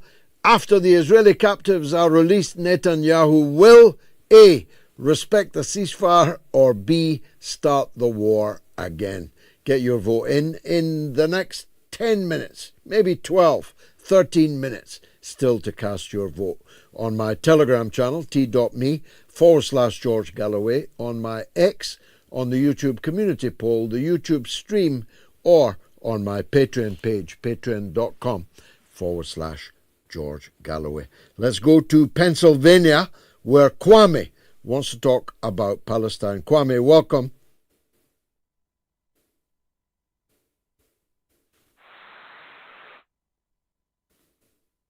We've just lost Kwame, which is a pity. Let's go further south to Miami, where Joan wants to talk about Gaza and the Nobel Peace Prize. Joan, welcome. Hi, George. Thank you for accepting my call. Can you hear me okay? Yes, very clear. Lovely. This is the first time I've called in, so I very much appreciate it. And also, when you replied, you responded to my last post on your vote about who should win the Nobel Peace Prize. Or I call it the Nobel His Prize, but anyway. Mara Karina, however you pronounce her name. Machado, yeah. Machado, she's a blatant Zionist. She has been a strong ally of Israel and openly backs the country's decision to bomb unarmed citizens in Gaza. So it's shocking, but not shocking in that it just reflects what this organization has turned into. Number one. Number two, love Marandi, as I do you too. Now, my question for you, and by the way, I've lived half my life in London and the other half in the U.S. I am American-British. Okay. So, let's meet up in London. What's that? We should meet up for tea in London. I met one of your compatriots, a regular caller to the show, and I had lunch in London just yesterday or the day before. I would love to, George. I will definitely let you know when I'm next back in London. Thank you. So I've got 4 questions for you. Okay. And you might find them challenging, but it's not meant to be offensive. Okay. I'm just asking objectively. Number 1, why do you not criticize when Russia invited Israel, not Iran, to the conference earlier this year? Number 2, what do you think about Putin meeting recently with Netanyahu, who I affectionately call Satanyahu? Number 3, why have you not acknowledged that the IDF personnel have, yes, sometimes American accents, but also Russian too when it came to the invasion of the flotilla? Number 4, why have you also never acknowledged the human rights violations committed by Russia and China over the past several decades? And let's not forget the U.S. No, just tell me, clarify what the last point was. Say it again. Why have you never acknowledged the human rights violations committed by Russia and China? Okay, I'm not sure that a lunch between you and me will be as convivial as the one I had with your compatriot in the Ivy, but I'm not calling it off. Let's treat it as a rain check. First of all, I have frequently described the compromising and complicated relationship that the Russian state has with Israel. In fact, the Soviet state for quite some time also had a similar relationship, though not an identical one. Stalin was the first leader in the world to recognize the state of Israel, a point not often remembered, either by Stalin's critics or his supporters. The socialist camp, principally Czechoslovakia, was the major supplier of weapons to the Haganah, the Israeli armed forces formed out of the terrorist organizations, Stern Gang and Irgun Zvailyomi gangs, They got their weapons from Czechoslovakia when it was a part of the Soviet bloc. So this is not just a Putin thing. The truth is, the presence of millions of Russians in Israel is a complicating factor in Russia's stance or Russian actions in the Palestine question. I'll come to their stance in a minute. The visa-free travel between Israel and Russia is a further example of that. The fact that Russian is the second language in Israel is another complicating factor. The fact that Russia has maintained for at least 50 years, if not 60, an unrelenting stance in support of the Palestinians is not matched in practice with concrete actions. I have criticized China and Russia repeatedly on this show for their failure to proactively intervene at the height of the genocide, at the height of this Holocaust, in a way that they did in the last Holocaust, the Holocaust of the Second World War. It was the Red Army that liberated most of the death camps. But nobody, neither China nor Russia, sought to liberate the death camp of Gaza. I frequently called for hospital ships, at least, to be sent by China, by Russia, into the harbor at Gaza when the medical emergency, the state of famine, made not only that morally an imperative, it was a legal imperative also. It is a legal obligation on all states, not just Russia and China, to intervene to stop a genocide.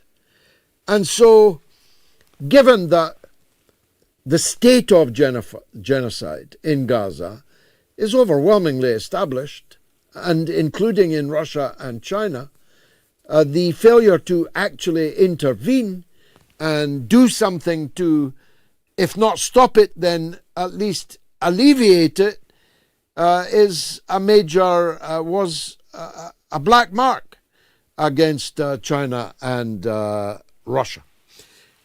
I don't know what these human rights violations in Russia over the last few decades are that you describe. If you are referring to the Putin era, I myself don't accept that classification.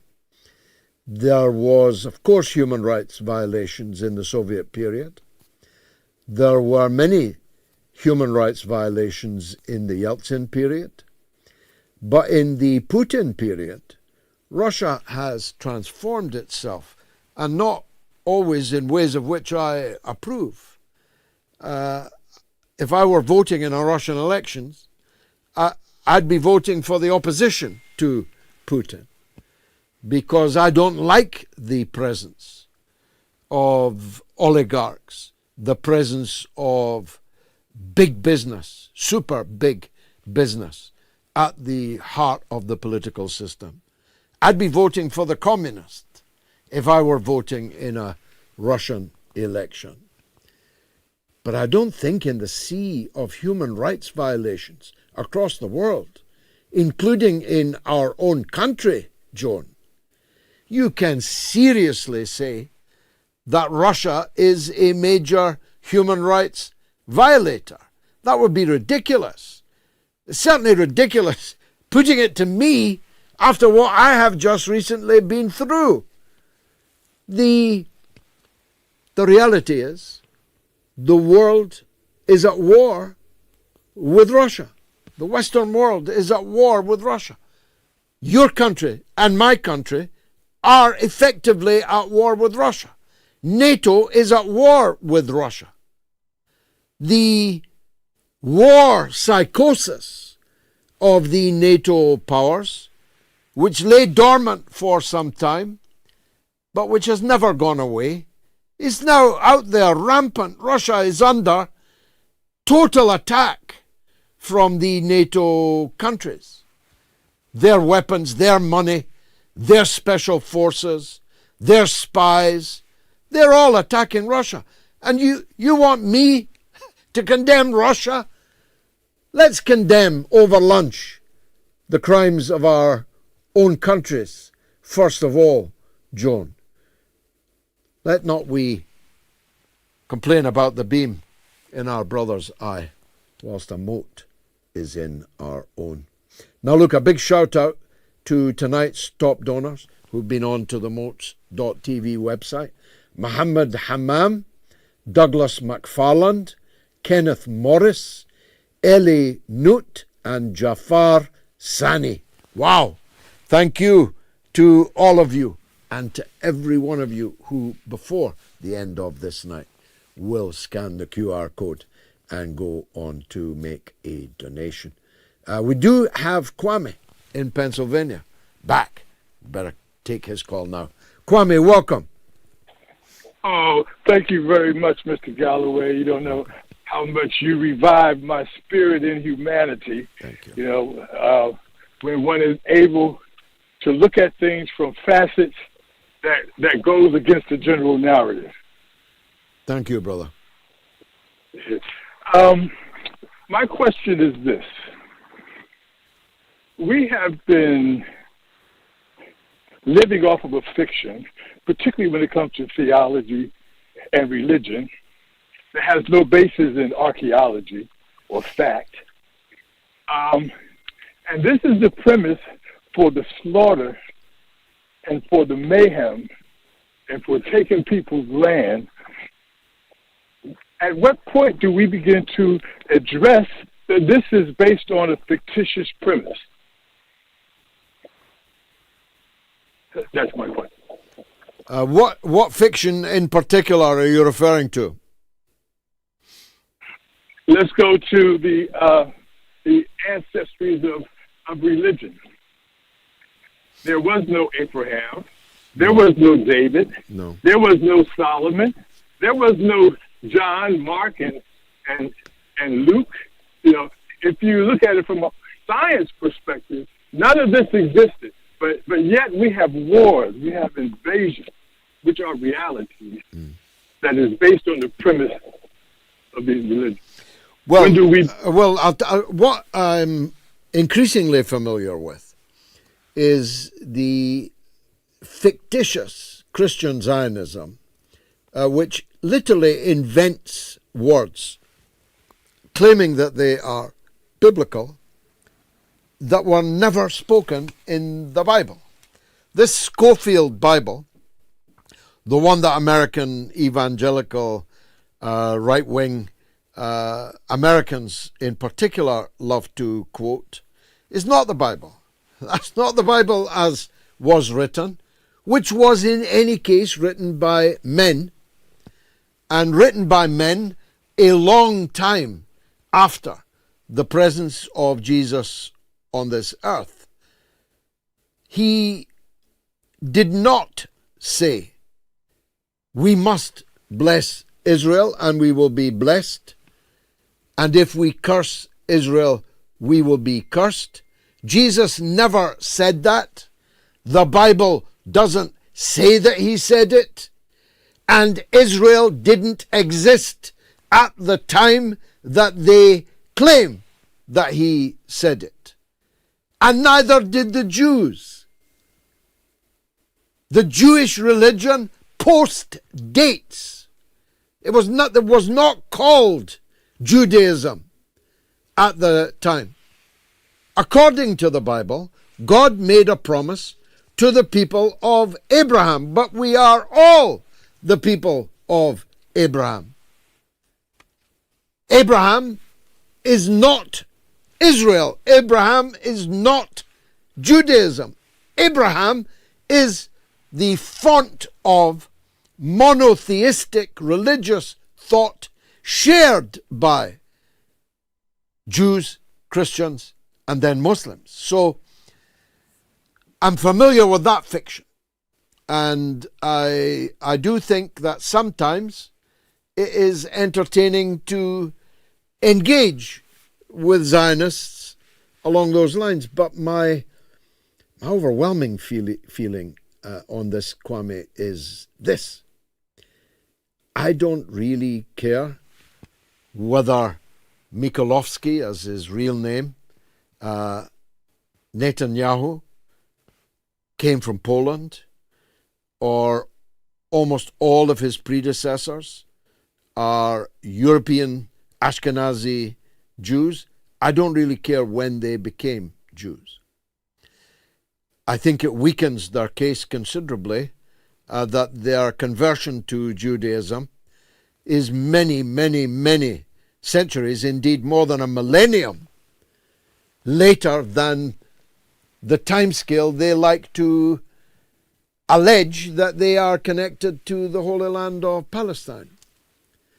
I don't really care about that as much as I care about this. For sentient humans, educated humans, powerful, politically important humans, to give house room to the idea that a religion has the right to go back to somebody else's country thousands of years after they claim to have been there and kick out the people that were living there and whose living relatives, and in fact, though declining in number, oftentimes the people themselves who were kicked out are left as exiles and refugees. Dr. Ghada Karmi, an old friend of mine, who's mercifully still alive and speaking and writing and broadcasting, she has been back to her own house in Jerusalem, where American Jews now live and claim it's theirs. But it's hers. It is incontestably hers. It was her family home for centuries. She has the key. She has the title. There's no argument about it. It's her house. But she cannot enter it because Zionists who came from America now claim that that house is hers. Now, ask yourself, how can we organize a world in which this principle is permitted? That people can say, even if it isn't true, which it isn't true in the case of the Ashkenazi Jews, it's manifestly not true. They have no Semitic DNA. They are not Semites. The point that our Palestinian doctor earlier was trying to make. It cannot be true in their case because they are not Semitic. They have no DNA from the people of Abraham at the time of the Bible and the other holy books. They are not connected to the Holy Land at all in terms of DNA. They just profess a religion. A religion does not have a right to a state. It definitely doesn't have the right to a state which is lived in by other people who own it, whose land it is, whose houses they are, and who have their own religion. Thanks very much. Imagine the chaos that would exist in the world if people like me, British Catholics, were to turn up at all the property that was seized from the Church of Rome in the Middle Ages, in the Reformation, and say this property belongs to us, get out. This is our building. This is our church. This is our cathedral. This is our abbey. Just think of the chaos that would exist in the world if a religion could demand the right to kick out of their homes and their land people who have lived there for millennia. God's not an estate agent. God never ordered you to bless Israel, not least because Israel didn't exist at the time the Schofield Bible claims that it did. Let me take some comments. Kameister says, R.I.P. Saleh al-Jafarawi, that's the eminent journalist who was murdered this evening by the death squads of Netanyahu, Palestinian collaborators. Boz Eras says, Dr. Rahmeh Aladwan, so smart, so beautiful, so eloquent, mashallah. She's formidable, George. Fantastic monologue as always. Great show. Thanks and God bless. Yes, Dr. Rahmeh was indeed all of those. Natalie M. says, I think you're right, George. Not to mention Trinidad and Tobago's Prime Minister is cozying up to the USA. And Ben Johnson says, the Nobel Peace Prize is a joke given to an American puppet democracy advocate. Carter's Democracy Watch says Venezuela's elections are fairer than America's. That's actually correct. Jimmy Carter said Venezuelan elections are fairer than the elections in the United States. Uncle Hoz says, you're breaking my heart, George. I thought I was your favorite Iranian. Touche, good point, Hoz. You know what I mean. He's my favorite Iranian living in Iran. Yahya is in Manchester, wants to talk about the Israel lobby. Yahya, go ahead. Hi, George. Hi. My question is, how strong is the Zionist Israeli lobby in the UK, where we witness massacres in Gaza and West Bank, which are tolerated and supported by pro-Israeli people and okay with in the UK institutions, while a necklace of Palestine map is a threat, and Dr. Aladwan was suspended and brought to prosecution? Thank you. Well, they're very strong where it matters. The Israel lobby is very strong in Parliament. It's very strong in the deep state institutions, the security services, the police hierarchy, the armed forces. The RAF is actively collaborating with Israel every day in the massacres in Gaza. The British Army is training Israeli killers and has been throughout this genocide until just a couple of weeks ago. So they're very strong where it matters. They're very strong in the media. They're very strong in the General Medical Council, self-evidently. They're very strong in the legal profession. They seem to be able to call shots even in the most unexpected places. But I'm going to argue with you that it's a paper tiger.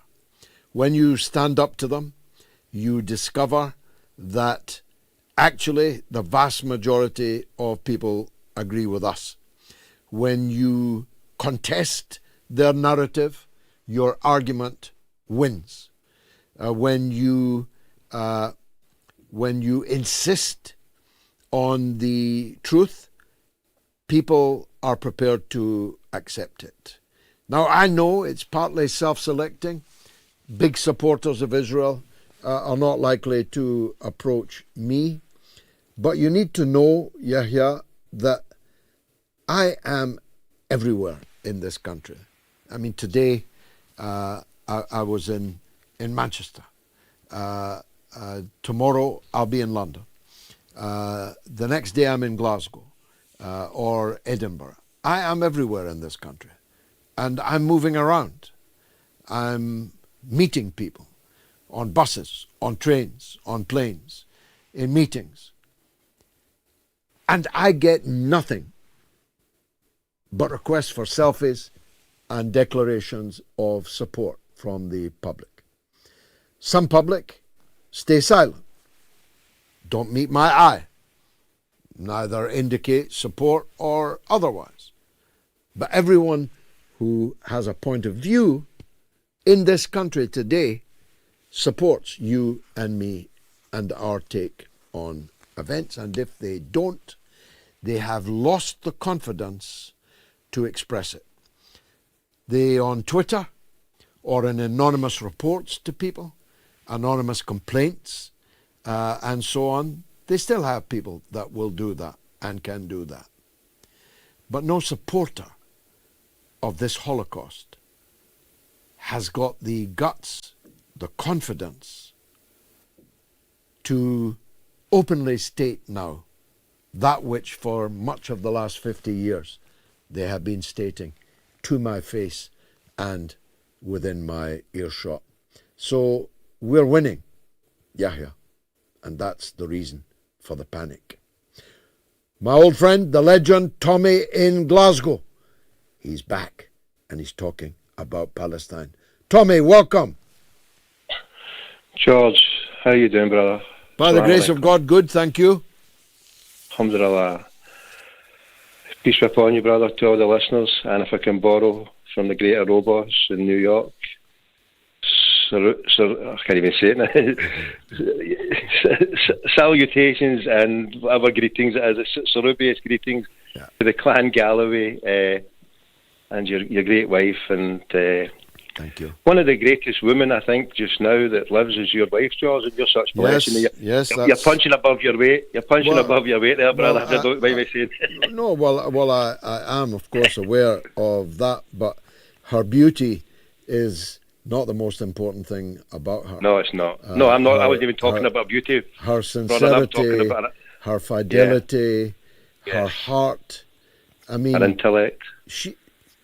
This is a woman from three separate universities, one of them in the United States, highly educated woman. Indeed. But who has dedicated now her life to the righteous causes. And what does she get for it, Tommy? What did she get for it? She got pulled. She's got a great man in you. She's got a great man in you. She built this small. But in the last couple of weeks, she gets pulled by armed counter-terrorism people and held for 5 hours at Gatwick Airport and is thereafter unable to eat and unable to sleep. This was a knife. This was a knife in her heart from the British state. And I'll never forgive them. I'll never forgive them for it, Tommy. Never. Never. And George, I mean, it happened to you and your lovely wife for a reason. And whatever hurts you, it doesn't kill. What doesn't kill you makes you stronger. Yeah. And what she's helped build with you. I mean, I listened to the show the other night. You should be given a BAFTA, a Globe Award, an Oscar, a Pulitzer, the Nobel Prize, anything. I mean, the half hour, an hour, listen to your show the other night, 8 million people. What a show you built. You had Take Hickey, what a guy. And then hearing what had happened to him, and then another brother came on and he was speaking about how people can serve in the IDF, and then hearing your monologue after it and hearing you, and then another brother came on, I think it was Chris from Manchester, poet speaking beautifully, and there was another brother on, and I'm like, wow, this show is just off the Richter scale for people being able to come on and speak the truth. And they took the wrong people in because, and your good wife, what she's helped.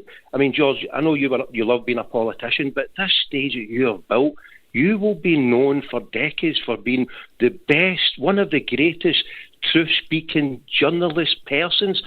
Fatima Al-Fitri built a university in Kairouan, in Fez, Kairouan. It was the first university of the world before Bologna, before Harvard, before Oxford, Cambridge, and it was a woman. And this university of the airwaves, this mother of all talk shows, made by a mom and pop. And so, Gayatri, they only targeted you, sister, because of your strength, because what you have helped build and what you have helped build with your beautiful wife, George, that has will long endure. And, you know, myself, sometimes I don't phone, because, I mean, I feel embarrassed when you call me legend, George. And I have to question my conscience. Why do I would come on and talk? I don't want people to call me this and that. I do it like you do it, George, as well. As I'm only doing it because I'm commanded by the one true God to speak the truth against the oppressors. I don't want any accolades in this world. I just want to be known, my God, that when I spoke out, I didn't do it for anything other than to get the mercy of God. I mean, the mercy of God be upon all the people who listen here and give us strength. And what you were saying earlier on, yes, we are winning. When I went down, so 2 years ago when this all started, John, I mean, it started obviously decades ago, 100 years ago when they stole it, but 2 years ago when the worst massacre in our history, the worst genocide, Holocaust, right in front of our eyes, you know, Hitler did it behind closed doors, but these people have got the chutzpah of the devil to come in and do it in front of us all, and just to the impunity that they get away with it. And I was a broken person, George. You heard me talking on here, I was in tears. And then I came down a wee short journey, a couple 100 miles, and I walked about the streets of Rochdale thinking, you know what, I want to get this brother elected because he's going to go right in the mother of all parliaments and shove it to them. About 10, 12 days later, I sat in a prayer hall in Glasgow and I opened my heart out and I said, dear God, bring me back. And he brought me back to do my prayers. And alhamdulillah, all praise for God. And it keeps me growing in strength because I know by actually praying in this godless heathen world where the dunya, as Muslims call it, you know, the shaitan is given this as his kingdom to inflict upon the people. And when I put my head on the ground, it's an act of resistance. And that is why the Palestinian people have been chosen by the Zionists to target, because they have got peace in their heart, they've got sabr, they've got strength, steadfastness. They killed their father, they killed their mother, they killed their children. Baby Hind, the wee princess in a dress, everyone who's suffered under the rubble, who's been killed, they give me strength, knowing that wherever they are, Plato once said that only the dead get to see the end of war. This war is not over, but I take rejoice in knowing that I've made a connection with you, brother, your lovely wife, who's my sister, from another mister, and all the people out listening there, that as we get stronger, and I pray for everyone to pray to their God and ask for help and get help and strength the way I've been blessed to go to Palestine twice, and I'm making intention to go there again, and everyone to stand. When Tig spoke about it, I was jealous of Tig the other night, being able to be in that jail in front of them and stand in front of these oppressors. That's what it's all about. This is a win. When you stand in front of these people and tell them this is a win, by George Galloway sitting in a jail being held against his wish and his wife, this is a win for us because we're standing in front of them saying, no, not in our name, you may kill us, but we'll never surrender against you, we'll never give up, we'll be fighting for the people. Baby Hind, the little princess in her dress, Aaron Bushnell, everyone, Mohammed Al-Dura, who died 20 odd years ago, massacred by them, his brother was killed, every person killed, they give us strength. The more they kill us, the more we grow stronger. And what a show that you have got, brother. I don't know how many times I have to say it, and if everybody's listening, don't bring more people to this show. Bring it on. When I phoned you a couple and a half years ago, it was a 1 million, you were aiming for 2, now it's 8 million. Leslie, this is one of the best. George, I love you. I love your sister. Thank I you, love your Tommy. wife, she's my sister, and I love you. Well, she's on the line, Tom. So she's the only person I would have cut you short for. Thank you for a very moving and powerful contribution. But time waits for no man, and I certainly don't keep my wife waiting. Gayatri is in the other studio with the social media news roundup. Well, you got plenty of praise tonight, Gayatri. What's rattling? Let's just look at the poll tonight. After Israeli captives are released, Netanyahu will... Amal and Ahmed from Denmark say, why do so many people believe that the current agreement represents a peace deal, when in reality it seems to be yet another trap for Palestinians? It appears to be a means to secure the release of hostages, after which the West and the US will likely seek to influence the future leadership of Palestine. Statements made months ago by Trump point in this direction, and Zionist voices have openly confirmed their intentions to take full control of Gaza. just as they did of the West Bank. Indeed, Amal and Ahmad, Bernsey says, don't expect Satan to keep his end of the bargain. And Matthew White says, give Israel an inch and they will take the whole region. That's been proven time and again. We have zero reason to believe that they will respect the ceasefire and hostage exchange, not least because they will not hold on to their promise to release our actual hero leader, Marwanbarghouti. And Marajani says, one runs out of condemnation comments about Israel. And he's right. Marajani is right. We run out of them. I mean, what can we say when hours after the much anticipated ceasefire announcement has been made and the Palestinians are out on the street to celebrate this ceasefire, they drop another bomb within hours. And what can we say when the Nobel Peace Prize, which credibility was already nush, is given to a woman really nobody knows about? She's only known to Israel and to the deep state of imperialism. What can we say? So you're right. This Nobel Peace Prize it's for the trash, and we should disregard it as the Eurovision Song Festival. That's a very good point. It is no more credible than the Eurovision Song Contest, and we never talk about that. The truth is, as you say, that Israel has lost on an oceanic scale. And as I always say, I'm in a good position to judge because I was there before and I'm still here now. The miracle of miracles is the phenomenon that is developing in the United States, where Tucker Carlson, Steve Bannon, Candaceowens, Alex Jones, figures with mass following in the United States, who only a few short years ago or even months ago would have gone the extra mile for the Israel narrative. The scales have fallen from their eyes so comprehensively that you can't get them to talk about anything else now. Every time I look, Bannon, Carlson, Owens, Jones are launching new attacks on the Israel lobby in the United States and the harm and the damage that it has done to the United States interest. It's affecting the people as well, you know. It's shown in the polls how the people's response and affinity towards Israel is and how more pro-Palestine they are amongst the Republicans and the Democrats. Yeah, for sure. That's why they're so widely suspected of involvement in the murder of Charlie Kirk. Whether they did or they didn't, I'm not in a position to say. I'm deferring to Candaceowens about that. But Kirk had tens of millions of supporters, and he was on the turn about Israel. And if he had made that full turn, if he'd become a Candace, if he'd become a Tucker, my goodness, the rug would have been pulled from underneath Israel. Last word from you, Gayatri. No, I think we've run over time so much. I wanted to talk about China and India a bit, but let's leave that for next time because Erobos is. Well, yeah, we will be back live on Wednesday, God willing, and there is another legend on the line. And I always like to close the show with the words of wisdom of Erobos in New York. Erobos, close the show for us, brother.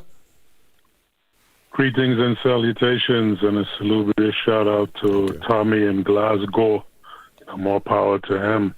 I'm thankful for this slot. I didn't think it was going to happen because I know the hour is so late. However, I will move right ahead as succinctly as possible because time is always against us now. The great Marwanbarghouti, in being honest and candid, I never knew who he was until I started watching and listening to you, because no one else speaks about him. No. And I don't watch everybody else, but, I only became informed and educated about marwanbarghouti, and then I saw his son on Moats, Barghouti, and the cousin, the good doctor. And so I'm fully aware and cognizant now. And for all the reasons that you adumbrated, it explained why they wouldn't let him go, right? For the exact same reasons of why they're torturing him and why they're beating him. But I'm fully on board with pushing for his freedom by any and all means necessary, which segues into one-state Palestine, right, and the call for a military intervention. People are not wrong to focus on sanctions and boycotts and things like that, but what they often forget to mention, or they don't like to mention, it was a 30-year war that broke apartheid, led by the Cubans, and they stood an extra 2 years just to make sure. They left in 1991. They stood a full 2 years just to make sure that the apartheid fascist freaks went back to South Africa, got out of Angola, and kept their commitments.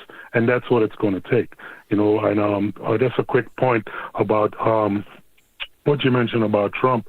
The people are not going to really do much if Trump is discovered that even Trump himself did some insider trading. Because remember, we had years of nasty Pelosi, who was doing that in the Congress, right? And nobody...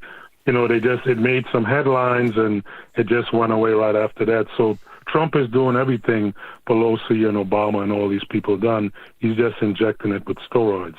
And quite naturally, shout out to Clan Galloway, the beautiful, as already stated by Tommy himself, the beautiful and highly educated Mrs. Gayatri Galloway in her fine corset-looking thing there for the runway. But and you mentioned it, right? She could have done anything, but the heart wants what the heart wants, and she chose you. And now we have more empowerment for the Galloway clan, for your family, and for Jaya, right? Got to shout out Jaya. So thanks for allowing me this slot, and peace and power to the Moats audience.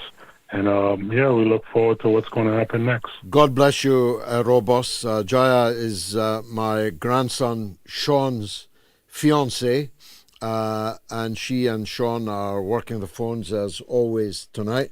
That's how Robos knows Jaya, because she's the person who picks up the phone when he calls. Gayatri more than doubles our firepower. She's worth 10 men, 100 men.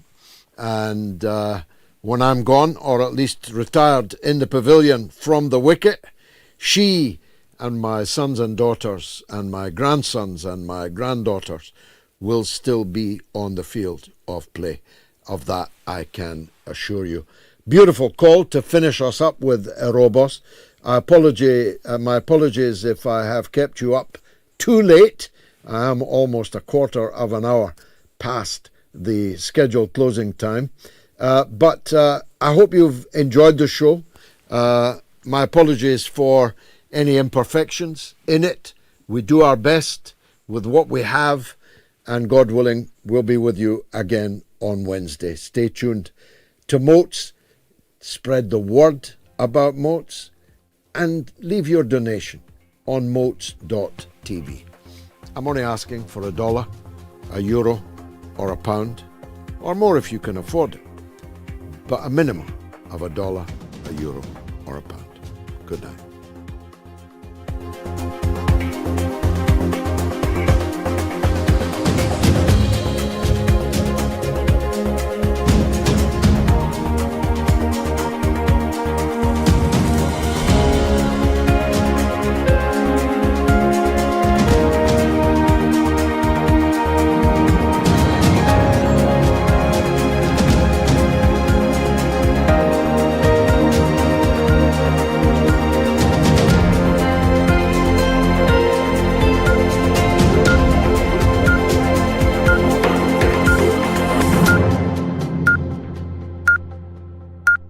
It's the mother of all talk shows. It's the mother of all talk shows. It's the mother of all